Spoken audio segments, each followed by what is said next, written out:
Nadisgrasya nga lalaki nga nakamotor sa Opol, Misamis Oriental, gilayong girespondihan sa rescue team sa lugar. Naabtan sa GMA News team nga duguan ang biktima. Atong sayron sa report ni Ethel Ipanag. Eksklusibong naabtan sa GMA Regional TV1 Mindanao ang usa ka lalaking na aksidente sa iyang motorsiklo sa National Highway sa Barangay Igpit sa Opol. Nanawag gilayon ang news team ug rescuer aron matabang ang biktima. Padulong kuno ang biktima sa Cagayan de Oro City. Dihang gilikayan ni inyang kasugat nga truck hinungdan nawad-an kini og control sa motor. Kusog yung daga na dito, nilihay siya sa dump truck. Pag lihay niya, niwib siya galit. Naman nga dump truck nga kuan, nilihay siya. Nisigsag yung daga na yun, nisigsag.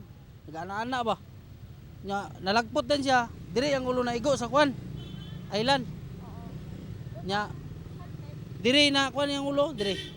Gilayong giatiman sa rescue team ang biktima. Kinsa na ilhang si Eggy Boy de los Reyes Pabilona nga taga Kauswagan, Cagayan de Oro City. Gitambala na kini karon sa ospital. Dapat usus na sa atong kanan, always na to ginag-referang safety na to. Tapos, pantay ta sa bilang sa atong kanan, kasi sa uban po nga mga sa para may kaya na to. Kauban si James Yap sa kamera.